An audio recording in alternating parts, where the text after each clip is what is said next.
Ceux et celles qui ont la chance d'être en confinement depuis 2 mois s'exposent à un phénomène de plus en plus rare. D'autant plus rare qu'il peut néanmoins nous surprendre à tout instant. Notre quotidien surchargé et notre attention constamment sollicitée le refoulent, notre conscience tâche de le nier, et à vrai dire tous les secteurs de la société s'appliquent à le conjurer. Le sport, le travail, le loisir, l'école, la publicité, Netflix, les jeux vidéo, autant de dispositifs destinés à enrayer l'amorce de ce phénomène à la fois silencieux et oppressif. Il s'agit de l'ennui. Inutile de chercher à devancer l'ennui. Inutile, autrement dit, d'éteindre votre téléphone, votre ordinateur, votre télévision, votre musique, et d'attendre que l'ennui vous happe. Il s'impose de son propre chef. L'ennui ne désigne pas simplement le fait de n'avoir rien à faire, mais plutôt le fait de ne pas avoir la volonté de faire quoi que ce soit. Les choses perdent soudainement leur attrait, le monde son intérêt, et la conscience son ancrage dans l'existence. Dissolution complète de l'être dans le non-être. On dit aussi s'emmerder. L'ennui, c'est la vie qui se confond dans la merde. Sur ce thème, Gustave Flaubert partage ceci. Connaissez-vous l'ennui? Non pas cet ennui commun, banal, qui provient de la fainéantise ou de la maladie, mais cet ennui moderne qui ronge l'homme dans les entrailles et, d'un être intelligent, fait une ombre qui marche, un fantôme qui pense. Ah, je vous plains si cette lèpre-là vous est connue. Fin de citation. S'ennuie-t-on plus aujourd'hui? Plus précisément, avons-nous l'occasion de nous ennuyer de nos jours parce que nous sommes trop confortables, parce que tous nos besoins sont comblés? L'ennui est-il un luxe? En effet, on imagine difficilement nos arrière-grands-parents s'emmerder. La ménagère n'a simplement pas le temps de s'ennuyer tandis qu'elle s'occupe de ses 11 enfants, de son mari, de la maison et du souper. Et pourtant, nos arrière-grands-parents se sont aménagés un temps pour l'ennui. Le dimanche, jour du sabbat, on ne travaille pas. On imite Dieu se reposant au terme de la création, consacrant notre journée à la messe et à la contemplation. Quoi de plus ennuyeux? Le philosophe Arthur Schopenhauer écrit que dans la vie civile, l'ennui est représenté par le dimanche. On fait rien, on cultive le désœuvrement. L'ennui ne constitue donc pas un phénomène récent. Ce qui s'avère récent, c'est plutôt l'étendue des moyens qu'on s'est donnés pour esquiver à tout prix l'ennui. N'importe quelle distraction vaut mieux que l'ennui. Plutôt consulter le fil d'actualité Facebook une 15e fois, même si on vient tout juste de l'éteindre. Plutôt écouter le bulletin de nouvelles une autre fois, même si les informations qui tournent depuis plusieurs heures se répètent en boucle. N'importe quoi, mais pas l'ennui. Mais une distraction est toujours une distraction par rapport à quelque chose. Le divertissement, une diversion. Pourquoi cherche-t-on autant à échapper à l'ennui? Que craignons-nous y trouver? Voyons ça de plus près. La prochaine fois que vous sentez l'ennui poindre en vous, n'agrippez pas votre téléphone, n'allumez pas la télé, n'allez pas courir, n'allez pas grignoter, ne regardez pas TikTok. Laissez-vous sombrer dans l'ennui. Résistez à l'appel du monde et tendez l'oreille à cet autre appel qui retentit sourdement au creux de vous-même. Qu'est-ce que l'ennui révèle? Quel est le contenu de vérité propre à l'ennui, celui que nous voulons tant chasser? C'est le rien. Non pas rien, mais le rien. Ce rien qui est toujours positivement là, présent sur le mode de l'absence, un néant saturé. En vain s'efforcerait-on d'assigner une cause, une raison, une origine au néant libéré par l'ennui. C'est un pur rien qui n'est là pour rien. Il est sans fondement, absurde, insensé. Qui plus est, son pouvoir spécifique consiste à absorber le sens de tout ce qui s'abîme en lui. Le rien déréalise la réalité. Son non-sens est aussi indéterminé qu'incontestable. Or, une fois qu'on y a sondé notre regard, on ne peut plus faire marche arrière. Nos actions, notre vie, le monde entier nous apparaissent absurdes. On s'aperçoit qu'il n'y a pas de raison qui préside à notre être, à notre existence, qu'on est cruellement, fadement, obscènement là. On flotte sur un caillou dans le vide interstellaire, tournant en rond autour d'une boule de gaz vouée à s'éteindre prochainement. L'histoire humaine n'aura été qu'une minute insignifiante. Voilà donc ce qu'on essaie de fuir en étouffant continuellement l'ennui, l'absurdité fondamentale qui gît au cœur des choses, le vide, l'indétermination. Comment penser le rien? On peut pas plus réfléchir sur le rien qu'on peut diviser par zéro. Logiquement, l'absence de contenu n'est pas prédicable. C'est pourquoi l'expérience vécue de l'ennui s'atteste sur le registre du sentiment. On peut sentir le rien. L'art peut aussi le représenter. La chaise s'est érigée à cet effet à titre de symbole par excellence du vide. Comme on ne peut peindre l'absence en tant que telle, on peint alors la présence de l'absence. La chaise vacante incarne l'indétermination, montre le rien par la négative. Comme dans la pièce Les chaises de Jean Ionesco, où la prolifération de chaises vides reflète la prolifération du vide lui-même. Les chaises peuvent également représenter la densité, le trop-plein du rien. Cette rencontre inopinée avec le néant, et par extension avec l'absurdité généralisée du monde, le philosophe Jean-Paul Sartre l'appelle la nausée. Je lis un passage du roman éponyme. L'essentiel, c'est la contingence. Je veux dire que, par définition, l'existence n'est pas la nécessité. Exister, c'est être là, simplement. Les existants apparaissent, se laissent rencontrer, mais on ne peut jamais les déduire. Voilà la nausée. Fin de citation.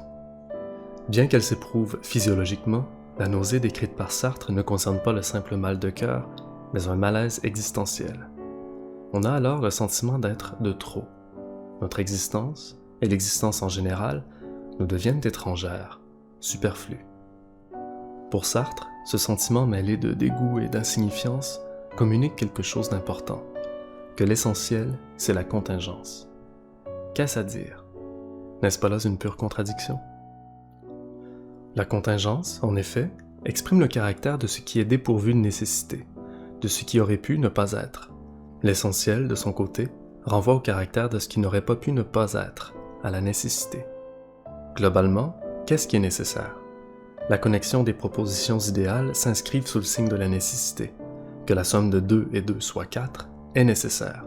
Mais que j'existe, que cette chaise-là soit ici plutôt qu'ailleurs, que ce cahier soit bleu plutôt que jaune, c'est tout à fait contingent. La nausée existentielle culmine dans la question des questions. Pourquoi y a-t-il quelque chose plutôt que rien? Question générale s'il en est. Méditons-la un instant. Cette question englobe tout et rien à la fois, organise le tout et le rien en fonction d'un pourquoi ultime, affirmant ce faisant la contingence de l'être. Maintenant qu'on s'est approché, via l'ennui, du néant qui hante notre être, approfondissons et déployons cette question fondamentale. Pourquoi y a-t-il quelque chose plutôt que rien? On va voir que Jean-Paul Sartre articule l'être et le néant, de même que l'essentiel et la contingence, sur la liberté, et que c'est précisément parce que notre existence n'a pas de sens ni de but que nous sommes libres. Il s'agira de voir aussi que la liberté qui se dégage de la contingence de l'être engage pour l'individu et l'humanité une grande responsabilité. Qui est Jean-Paul Sartre? Né en 1905 dans une famille bourgeoise à Paris, le jeune Sartre consacre son enfance à la littérature et ses années d'études à la philosophie. Très tôt, il se destine à écrire. Ce qui l'intéresse, c'est le fait qu'on ne coïncide jamais avec soi-même. L'individu n'est pas, il devient. Le tabouret coïncide parfaitement avec ce qu'il est, il est un tabouret une fois pour toutes. Il n'en va pas de même pour un humain, dont l'être n'est jamais fixé. De plus, le tabouret n'entretient aucun rapport à lui-même. L'individu, au contraire, entretient un rapport envers lui-même. Il ne se contente pas d'être en soi, il est pour soi. Mais la pensée est toujours en décalage sur la vie. Le rapport réflexif que l'individu cultive à son propre endroit est nécessairement rétrospectif et rétroactif. La structure de la conscience est ainsi faite que l'individu se pense toujours tel qu'il n'est pas encore ou tel qu'il n'est plus. L'être et le néant s'enchevêtrent à même l'existence. Sartre dirige sa pensée sur cette tension intrinsèque à l'existence humaine. Il compose de son vivant une vingtaine d'ouvrages, mais ce n'est pas d'abord avec ses écrits philosophiques qu'il marque son époque. Leur vocabulaire très technique, leur style assez hermétique et leur obscurité exigent une formation philosophique qui n'est pas à la portée de tous. C'est grâce à ses romans et à ses pièces de théâtre que la pensée de Sartre rejoint le grand public. La littérature et le théâtre lui permettent d'illustrer ses concepts philosophiques, de les incarner dans des personnages et de les expliciter à travers la scène. En 1938, Sartre connaît un succès considérable avec son premier roman, La nausée. La mise en forme littéraire de sa philosophie popularise ses idées, qui trouvent un écho dans les préoccupations de ses contemporains. Pourquoi se reconnaît-on alors dans les questions apparemment vagues et abstraites de Sartre sur l'être, le néant, l'ennui, le devenir et le sens? Parce que l'humanité entière, après la Première Guerre mondiale, est en quête de sens. La civilisation ne semble pas remplir ses promesses de pacification. Le projet des Lumières bascule peu à peu dans la barbarie. À défaut de se réunir, les peuples s'enlisent dans un nationalisme. La religion perd sa crédibilité. La science désenchante le monde. Le libéralisme se révèle n'être qu'un impérialisme, entre autres choses. En bref, toutes les grandes institutions sont ébranlées, et avec elles, les idées qui les supportent. On assiste à une crise de sens. Lorsqu'il y a crise, il importe de revenir au fondement. D'où la question « Qu'est-ce que c'est qu'exister » ou encore « Qu'est-ce que signifie être » Autrement dit, que voulons-nous devenir? Les inquiétudes qui gouvernent ces questions existentielles ne sont que confirmées par la Seconde Guerre mondiale, dans la mesure où on ne pourra plus jamais dissocier l'histoire humaine des camps de concentration, qui font désormais partie de notre identité. Ainsi, une grande partie des philosophes du XXe siècle affrontent la question de l'être au sein d'un monde absurde, abandonné par les dieux. En 1945, Sartre prononce une conférence à Paris qui donne un nom et une cohérence au mouvement philosophique s'attachant au problème de l'existence. L'existentialisme est né. Bien sûr, Sartre n'est pas le premier philosophe à se pencher sur l'existence en tant que problème central. On peut même dire que c'est ce que tous les philosophes ont toujours fait. Seulement, l'existentialisme qu'il met en place cherche à s'émanciper d'un préjugé commun à tous les philosophes qui ont pensé l'être humain jusqu'alors. Penchons-nous donc sur les propositions de l'existentialisme de Sartre en examinant d'entrée de jeu ce préjugé fondamental. Sartre accuse les philosophes de parler de l'être humain avec un sous-entendu théologique. Dans les cas les plus évidents, certains soutiennent que l'homme est une création de Dieu, ou qu'il se définit par une qualité divine, son âme par exemple. Mais où est le problème? Défendre la thèse selon laquelle l'homme serait une créature divine n'est-il pas philosophiquement légitime, si l'on mobilise pour se faire des bons arguments? Eh bien non. Pour Sartre, si on aborde la question fondamentale d'un point de vue religieux, on la discrédite automatiquement. Pourquoi? Parce que si on est croyant, la question « Pourquoi y a-t-il quelque chose et non pas plutôt rien ?» trouve aussitôt une réponse. Dieu. Dieu est la cause, l'origine de quelque chose, en l'occurrence l'existence. Et à vrai dire, un croyant ne se poserait même pas la question parce que la réponse est donnée d'avance dès les premières pages de la Genèse. Autrement dit, le discours religieux court-circuite la question fondamentale de l'existence. Mais Sartre est plus subtil que ça. Pour lui, le préjugé philosophique qui plane sur la question de l'existence déborde largement d'opinions religieuses. Même les philosophes athées y succombent. Ils trahissent aussi un présupposé essentialiste dès qu'ils parlent de nature humaine ou d'essence humaine. Le préjugé essentialiste présuppose que l'identité de l'homme lui est imposée par une force transcendante. Il présuppose que l'identité de l'homme est fixée une fois pour toutes et présuppose enfin que l'essence précède l'existence. Corrompu par le préjugé essentialiste, le philosophe athée répond aussi d'avance à la question « Pourquoi y a-t-il quelque chose plutôt que rien ?» car peu importe sa réponse, le sens de l'existence doit être déterminé en amont de l'existence elle-même en vertu d'une essence prédéfinie. L'essence, c'est ce qui fait qu'une chose est ce qu'elle est, c'est son être. Dans une perspective pragmatique, l'essence d'une table, par exemple, correspond au pouvoir d'accueillir un ou plusieurs objets sur elle. Une table peut avoir 4 pattes, une seule ou bien 15, elle peut être en bois ou en pierre, toujours est-il que son essence de table relève de sa capacité à servir de support à autre chose qu'elle-même.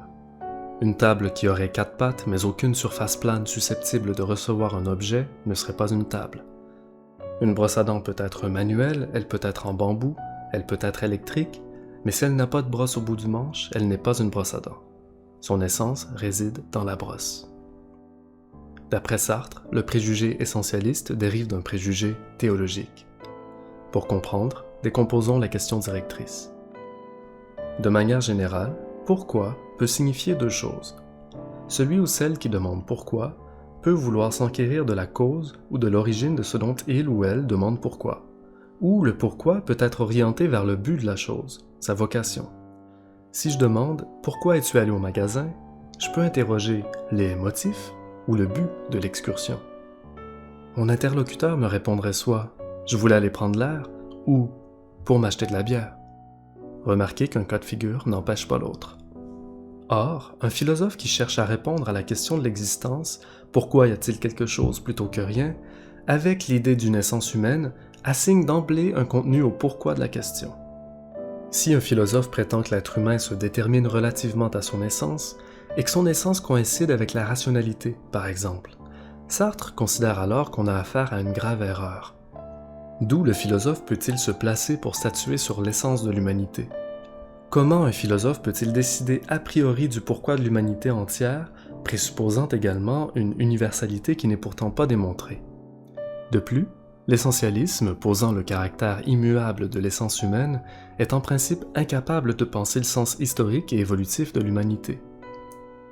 En résumé, pour l'essentialiste, l'essence précède l'existence. Cela dit, l'idée que l'essence précède l'existence n'est pas toujours mauvaise. Voyons ce qu'elle permet d'éclaircir pour mieux cerner ensuite sa limite. Si je cherche à savoir ce qu'est un iPhone, je peux demander qui l'a fabriqué. Je répondrai alors par Apple, ou plus spécifiquement par les travailleurs des usines chez Apple. Je peux demander aussi de quoi le iPhone est fait matériellement, de quoi il est constitué. À quoi je répondrai de verre, de plastique, de divers métaux, de câbles, de puces, etc. Enfin, je peux demander le pourquoi du iPhone en direction du but qui motive sa fabrication. En vue de quoi a-t-il été fabriqué? À quoi je répondrai que l'iPhone a été fabriqué pour être vendu, ou de l'angle de l'usager, pour aller sur Facebook, Instagram, Tinder, prendre des photos, faire des appels, etc. L'existence du iPhone se décline assez aisément de son essence, comme c'est le cas pour la table ou la brosse à dents. Mais est-ce aussi efficace lorsqu'on questionne l'existence de l'être humain? On peut éventuellement répondre que la cause efficiente de l'être humain correspond à l'évolution, que sa cause matérielle correspond à la constitution organique. Le problème survient quand on bute sur la cause finale, en vue de quoi l'être humain a-t-il été fait? Sartre fait remarquer que le problème habite déjà la question parce qu'on réfléchit l'existence de l'être humain comme s'il avait été fabriqué. Or, un être humain n'est pas fabriqué par un artisan, soit-il divin ou naturel. Il donne l'exemple de l'ouvre-lettre. Le nom même de la chose, ouvre-lettre, indique ce pourquoi il a été fait, justement pour ouvrir des lettres. Ce qui lui confère ce but, c'est son origine en tant qu'objet façonné. Son essence précède son existence de manière chronologique et génétique parce que sa finalité devance sa création. Or, l'homme, pour Sartre, n'a pas été façonné par une intention quelconque. L'essentialisme établit un but a priori pour l'être humain en fonction d'une essence prédéterminée. L'existentialisme s'y oppose radicalement en affirmant que l'existence précède l'essence. Autrement dit, l'être humain se définit en existant. Ce sont ses actes qui réactivent toujours son essence, qui n'est dès lors pas immuable, mais évolutive. Aussi, le postulat de départ de l'existentialisme est l'athéisme. Sartre ne s'intéresse pas à la question de savoir si Dieu existe ou de savoir si l'homme a été créé par Dieu. Ce qui l'intéresse, c'est qu'il y a des hommes ici et maintenant, et que nous sommes là, laissés à nous-mêmes. Personne n'a demandé à venir au monde, personne n'a choisi sa situation, et pourtant on est là. L'unique point de départ pertinent pour l'existentialisme est, justement, l'existence, prise dans toute sa contingence. On aurait pu ne pas être, or nous sommes. Ainsi, on s'en fout si Dieu existe ou pas, faisons comme s'il n'existait pas parce que de toute façon, on est déjà là, engagé dans le monde. Tirons maintenant les conséquences de l'existentialisme athée qu'élabore Sartre. D'abord, l'existence n'a pas de sens. C'est ce qu'on a relevé en introduisant la nausée existentielle tout à l'heure. Or, le sens désigne deux choses, la signification et la destination. Le sens d'une chose peut autant renvoyer à ce que la chose signifie qu'à ce vers quoi la chose est orientée. Pour Sartre, l'existence humaine n'a ni signification, ni destination préétablie. Conséquence logique de l'athéisme. Arrêtez-vous un instant. Ces considérations vous apparaissent-elles désespérantes? Comment réagissez-vous à l'énoncé « l'existence n'a pas de sens » ? Est-ce là une source d'effroi pour vous? Certains diront qu'une vie dépourvue de sens ne vaut pas la peine d'être vécue. Mais attention, l'idée que l'existence n'a pas de sens préétabli ne revient pas à dire que l'existence ne peut pas avoir de sens. Au contraire, l'existentialisme engage l'individu à donner un sens à son existence, c'est-à-dire à conférer une signification et un but à sa vie. Ça nous mène à une autre conséquence de l'existentialisme, l'être humain est libre. C'est précisément parce que l'existence n'a pas de sens préétabli que l'individu est libre. Exister, pour Sartre, signifie être libre. Enfin, l'être humain est responsable. Responsable de quoi? De ses choix. Le prix de sa liberté fondamentale est la responsabilité. Avec la notion de liberté, on touche au nœud de l'existentialisme. Si on le défait, tout le reste s'écroule. Il s'agit de l'élément le plus controversé de la philosophie de Sartre. De quelle liberté est-il question? Jusqu'à quel point sommes-nous libres? Comment Sartre envisage-t-il la liberté? La pose-t-il comme étant évidente et incontestable, simplement en vertu des principes de base de l'existentialisme qu'il a pourtant lui-même énoncés? Non, la liberté doit être découverte. L'approche de Sartre ne s'aligne pas sur des déductions ou des syllogismes, mais sur l'expérience vécue, sur la vie subjective. Il dégage la liberté de l'angoisse. Sartre reprend sa description de l'angoisse du philosophe danois Søren Kierkegaard, qui distingue l'angoisse de la peur. L'exemple est célèbre. Si je me promène dans les bois et qu'un ours me surprend en tournant du sentier, je risque d'avoir peur. S'il me menace, j'ai certainement peur. La peur se caractérise par quelque chose qui me menace hors de moi, qui est susceptible de porter atteinte à mon intégrité. Mais si, dans un autre contexte, je me promène près d'un précipice et que je regarde le gouffre, un autre sentiment monte en moi. Est-ce la peur? Admettons que rien ni personne ne menace de me pousser sournoisement à ma perte. Je n'ai donc pas peur d'être poussé et de tomber par l'initiative d'autrui. Non, au contraire, je me dis que je pourrais moi-même me jeter en bas. Je le ferai pas, mais j'en ai la possibilité. Je suis libre de sauter. Ce qui occasionne le sentiment en question n'est pas une menace extérieure, mais moi-même. Voilà l'angoisse existentielle. Profond malaise qui suit la réalisation que rien ne m'empêche de sauter, sauf moi-même. Un autre exemple d'angoisse peut être plus typique de nos sociétés. La fameuse crise de la quarantaine, souvent caricaturale, dépeint néanmoins une situation éloquente. Au tournant de la quarantaine, Gaston réalise qu'il a raté sa vie. Il se fatigue dans un travail qu'il n'aime pas, auprès de collègues qu'il méprise, pour un salaire qu'il dépense aussitôt pour oublier. Il ne parle plus à son père depuis longtemps, et son propre fils ne veut plus lui parler. La raison de sa vie manquée est simple.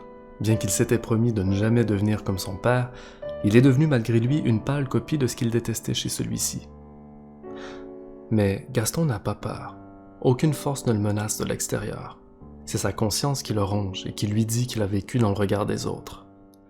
L'angoisse lui révèle cruellement le paradoxe de son impuissance et de sa liberté. Il aurait pu être un autre, et c'est justement parce qu'il le pouvait qu'il a échoué. Il a dépensé sa liberté à se conformer à ce que les autres attendaient de lui, et ce que les autres attendaient de lui est qu'il soit médiocre. Il avait des rêves, mais il ne s'est pas investi en eux, parce que c'était plus confortable de ne pas essayer que d'essayer et d'échouer. Alors, il a échoué jusqu'à son échec même. Gaston est à la croisée des chemins. Ou bien il réinvente sa vie, ou bien il refoule son angoisse encore quelques années, comme une bombe à retardement. Cet ultimatum engage sa liberté. Comment veut-il se choisir? Il ne peut pas s'en sauver, ne pas choisir, ça demeure choisir. Dans L'être et le néant, Sartre écrit que c'est dans l'angoisse que l'homme prend conscience de sa liberté ou, si l'on préfère, l'angoisse est le mode d'être de la liberté comme conscience d'être. À ce stade, je devrais dire que Sartre a écrit l'ensemble de ses œuvres complètement défoncées sur la mescaline. Mais laissons ça de côté. Être équivaut à être libre. La seule nécessité réside dans la contingence du fait d'être là. En ce sens, l'homme est condamné à être libre. Pourquoi, à l'instar de la nausée, cherchons-nous à fuir l'angoisse? Parce qu'elle nous force à admettre qu'on est responsable de qui nous sommes. L'ensemble des choix qui jalonnent la vie d'une personne détermine, a posteriori, ce qu'elle est, son essence. Mais la liberté existentialiste est-elle naïve? On a envie de rétorquer à Sartre que des fois, dans la vie, on n'a pas le choix. On a des prédispositions génétiques, économiques, matérielles, géographiques, héréditaires, psychologiques, pathologiques, et ainsi de suite. Certainement. Mais il ne faut pas confondre la liberté dont Sartre parle avec une licence, c'est-à-dire avec la capacité de faire n'importe quoi. La liberté existentielle n'équivaut pas à un vœu ou à une pensée magique. Pour Sartre, les déterminations économiques et matérielles, notamment, ne s'opposent pas à la liberté, mais lui donnent un cadre. Autrement dit, la contrainte et la liberté ne sont pas antinomiques, mais dialectique. La liberté ne peut se penser qu'à travers la contrainte et vice-versa. Je fournis un exemple. L'occupation nazie en France peut représenter, pour la population envahie et persécutée, l'exact opposé de la liberté. Pendant 4 ans règnent en France la coercition, la délation, la terreur, mais aussi la résistance. Non sans un esprit polémique, Sartre écrit quelques mois après la libération que « Jamais nous n'avons été plus libres que sous l'occupation allemande ». Cette formule a de quoi choquer. Comment peut-on affirmer que les individus français étaient libres, voire à leur plus haut degré de liberté, sous l'occupation de l'ennemi? En fait, cette formule exprime bien ce que signifie la liberté pour Sartre. La liberté se manifeste devant des choix déchirants. Si l'individu est spécialement libre sous l'occupation, c'est parce qu'il doit choisir entre collaborer ou résister. Or, s'il ne choisit pas, ça revient à collaborer. On comprend mieux quel sens revêt la liberté pour Sartre. Après cet exemple assez extrême, voyons des cas un peu plus près de notre quotidien. Que répondrait Sartre à quelqu'un qui lui dirait « C'est pas de ma faute si je bois, mon père était alcoolique » ou une autre personne « C'est pas de ma faute si j'ai trompé mon partenaire, mes gènes de séduction sont trop forts » ou encore, de manière générale, « C'est pas de ma faute si X, parce que j'avais pas le choix ». Ces types d'objections à la liberté constituent, pour Sartre, des défaites. C'est ce qu'il appelle la mauvaise foi. La mauvaise foi, c'est un mensonge qu'on se raconte à soi-même pour nier sa liberté et par extension sa responsabilité. L'analyse de Sartre ne relève pas de la réprobation morale, mais de la description philosophique. Son concept de mauvaise foi ne traduit pas un jugement de valeur, mais une réalité observable. La mauvaise foi peut être anodine quand on se persuade qu'on n'avait pas le choix d'aller voir tel film plutôt qu'un autre, mais elle s'avère beaucoup plus significative quand elle détermine l'existence d'un individu. Quand quelqu'un dit « mon grand-père était agriculteur, mon père est agriculteur, alors je suis fait pour être agriculteur », il inscrit son existence sous le signe de la mauvaise foi. Rappelons-nous qu'un ouvre-lettres est fait pour ouvrir des lettres. L'individu, pour l'existentialisme, n'est pas fait pour quoi que ce soit. Je peux aussi incarner la mauvaise foi si je m'identifie à mon groupe socio-économique. Si je dis par exemple « je viens d'une famille bourgeoise, alors je pense comme un bourgeois ». En bref, on est dans la mauvaise foi quand on joue un rôle, quand on vit dans le regard d'autrui, quand on fait comme si notre essence précédait notre existence. Je me permets une longue citation. Nous concevons sans difficulté qu'un homme, encore que sa situation le conditionne totalement, puisse être un centre d'indétermination irréductible. Ce secteur d'imprévisibilité qui se découpe ainsi dans le champ social, c'est ce que nous nommons la liberté, et la personne n'est rien d'autre que sa liberté. Cette liberté, il ne faut pas l'envisager comme un pouvoir métaphysique de la nature humaine, et ce n'est pas non plus la licence de faire ce qu'on veut, ni je ne sais quel refuge intérieur qui nous resterait jusque dans les chaînes. On ne fait pas ce qu'on veut, et cependant on est responsable de ce qu'on est. Voilà le fait. L'homme qui s'explique simultanément par tant de causes est pourtant seul à porter le poids de soi-même. En ce sens, la liberté pourrait passer pour une malédiction, elle est une malédiction. Mais c'est aussi l'unique source de la grandeur humaine. Fin de citation. L'existentialisme de Sartre approche l'être humain par l'existence, et l'existence se détermine par le désir d'être. L'individu se choisit non pas malgré les déterminations historiques qui pèsent sur lui, mais grâce à elles, dans la mesure où la liberté s'exprime avec le plus de véhémence dans la contrainte. Dans l'anthropologie philosophique de Sartre, l'être humain n'est pas un objet, ni même un sujet. Il est un projet. Il ne coïncide jamais avec ce qu'il est, car ce qu'il est, il a à le devenir. L'homme qui marche de Giacometti représente bien l'être humain selon l'existentialisme sartrien. Ses pieds sont enlisés dans un sol qu'il ne saurait désavouer, comme son passé, ses contraintes, sa situation, mais il avance néanmoins car il n'a pas le choix. Autant faire sien le choix d'avancer résolument et d'assumer le défi de la liberté.